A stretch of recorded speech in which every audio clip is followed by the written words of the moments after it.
Judges chapters 13 to 15 today, and this picks up immediately after the last bit in the previous video where there were a succession of 3 judges who had nothing mentioned about them. The Israelites then go back to sinning, as you could probably have guessed, and this time it's the Philistines without the Ammonites oppressing the Israelites for another 40 years. We meet a chap anyway called Manoah and his wife, who the Bible doesn't seem to think needs a name. But this wife who doesn't have a name, it's said that she cannot have children. But an angel of the Lord comes down to her and tells non-named lady that she is going to have a son, despite the fact that she can't have children. But it does sound like this is almost going to come about by virtue of some medical advice, because he's like, well, don't eat any fermented foods, don't eat any unclean foods, lay off the booze a little bit, love. And suddenly she's to become pregnant. It does beg the question, is it just that she was living very badly and this guy comes along and says, clean up your act a bit and surprise you end up pregnant. It's said during this anyway that this son that she is going to have is going to be the next judge, and that a razor must never touch his hair, so he's going to have very, very long hair, because he's going to be a Nazarite. I can't remember where the video was, but I did a while ago. There was a mention of a Nazarite and I sort of glossed over it because it wasn't clear at all what it was, just that you were extra holy and you couldn't drink any wine, so you kind of think, why would anyone do that? But it turns out that Samson is going to be one of these, some sort of dedication to God before they're born. Don't know, probably just going to gloss over that again and just hope that doesn't cause any problems. Mum, who doesn't have a name, then goes to Manoah and says to him, there's the angel of the Lord's come and said, no, doesn't say the angel of the Lord, sorry. Someone has come and said all this is going to happen, and they seem quite happy to accept that this is true. It seems that Manoah's a little bit worried about this, though, so he goes and prays to God and says, can you send this chap back again, because we could really do some advice on parenting. It'd be brilliant if it was that simple, wouldn't it? It's just kind of really difficult questions involved, and you just get someone to come along and give you all the answers. Although, to be fair, it does note that Manoah doesn't realise that this guy is an angel, so I'm not quite sure how that's supposed to work. The angel, anyway, does come back and seems to give them some sort of advice. It doesn't look like very much advice, but he seems very pleased, and he asks the angel to wait while he goes and gets a sacrifice, and he's going to do a goat for him and all the rest of it. Interestingly, the angel says that it's great, fine, you can do your sacrifice, but he's not going to eat it himself. I wonder if this means that angels don't eat. Or he may have just seen Manoah's kitchen and just thought, no, thank you very much. Either way, he says to Manoah and his wife, do sacrifice fine, but offer it to God instead. Manoah then asks the angel for his name, and the angel has a great answer. He says that his name is beyond understanding. You're like, that's brilliant, isn't it? That's, I mean, there's an element of cop-out when you just say, oh, you're human, you can't understand. But it would logically be true if there were a God. And I don't know, something about that I quite like when the Bible does that, acknowledges that, yeah, some of this stuff is just going to be, forget it. The slightly disappointing part of that is that there's a footnote linked to the phrase beyond understanding, and it just says all wonderful. So I think whoever translated that was not quite clear. It could have been beyond understanding or could have been wonderful. Either way, though, it turns out this angel clearly has a name that's somewhat noteworthy, albeit we don't get to find out what that is. Fun though to have a little bit more of an insight into angels. Don't eat, have weird names. Manoah and his wife then do their sacrifice anyway, and they get their goat and put it on the altar, and the flames go up to the sky, and it's really weird, the angel then ascends in the fire from the altar. I can't quite imagine what that, I mean, if you've got, jumps on the thing and then shoots up in the sky, you'd maybe think you just set fire to your dinner guest or something, but kind of cool anyway.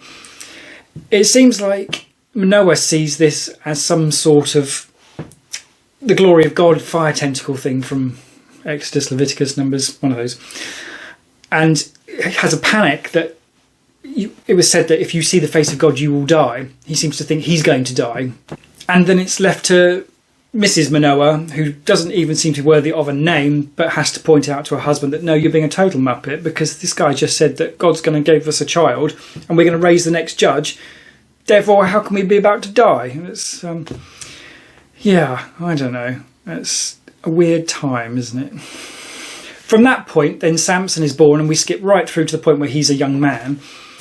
And the first thing we see about him at this point is that he sees a Philistine girl he quite likes and says to mum and dad that I want her, go and get her to be my wife. He does at least decide that it would be a good idea maybe to talk to her. and he's toddling into town one day to go and see her, and a lion attacks him. I was very sceptical about this because there aren't any lions running around in Israel at the minute. But I googled it, and actually apparently there are fossilised remains of lions. So, I mean, obviously fossils are somewhat older than we're talking here, but clearly there have been lions in Israel and around that sort of area at points in history. So we're going to let him off for that. So potentially a lion could have attacked him. The Spirit of the Lord then descends on Samson, seems to make him super strong, and then he defeats this lion barehanded, and then just toddles into town and has a chat with this lady that he quite fancies. He decides at this point that he likes her, so all is fine. But you think maybe have a chat before you decide you're going to marry someone. It's again, different time. We then skip to Samson having some sort of party for no particularly obvious reason, and another odd part is he seems to be given 30 Philistine companions. I'm not sure why. Did he have no friends or something? But either way, he's at this party. There's 30 blokes there who are all Philistines. This is, did I say already, this is where Israel is still being ruled by Philistine. And Samson comes up with this riddle, and he says to these 30 blokes, if anyone can come up with the answer to this riddle within the next 7 days, I will give you 30 sets of clothes. But if you can't come up with it, then you've got to give me 30 sets of clothes. Weird, but, okay, fair enough. By this point, Samson is married to this Philistine lady he fancied, and the Philistine men go to her, appeal to their common ancestry, and say, can you go to your husband and find out what the answer to this riddle is, presumably because they really wanted some clothes, or didn't want to lose theirs. She agrees, goes to Samson, makes a big old song and dance and all the rest of it to get the information out of him, passes it on to those blokes who then give Samson the answer, and he loses the bet. In order to settle his wager, he then goes and finds 30 other Philistine men and beats the crap out of them, steals their clothes and pays off his debt that way. Needless to say, Samson is not happy with his wife because he works out that she is the culprit for this. Compares her to a cow, which is quite rude, but to be fair, she did go behind his back. And it sounds like she's then given away to one of these companions. Very odd. This all starts to escalate anyway. So Samson gets 30 foxes, ties them together by their tails in pairs, shoves torches, obviously not mag lights, we're talking fire torches, sets them off into the fields, and they burn down a load of the Philistine crops. Given he was upset because his wife betrayed him, setting light to all this doesn't seem like a particularly reasonable response. But it was noted that God wants Samson to extricate the Israelites from the Philistines, so I guess that's going to be achieved through some manner of disruption, so benefit of the doubt. The response from the Philistines for this is to murder Samson's wife and father-in-law. I assume he doesn't particularly miss his wife, he doesn't seem that keen on her anymore. And the whole thing all gets rather silly, but ends up with 3,000 Israelites coming to Samson to take him and deliver him to the Philistines, basically just to settle the whole thing and just get it over and done with. Bit odd. They agree not to kill him, that they're only going to tie him, and then he goes along with that. He's delivered to the Philistines, and then the Spirit of the Lord again bursts out of his ropes and then gets the jawbone of a donkey and kills 1,000 Philistines. I mean, that's cool, isn't it, I suppose? A bit weird. It's all a bit of a crazy story anyway, isn't it? But I'm going to leave that one there because there's a bit more to do, so we'll finish that in the next video. But yeah, so Samson, another judge, bit of a punk. A lot of that escalation seemed a little bit unnecessary, but then that's kind of what God wanted by the sounds of it, just to have some disruption to split the two out. And we'll find out in the next video how that goes.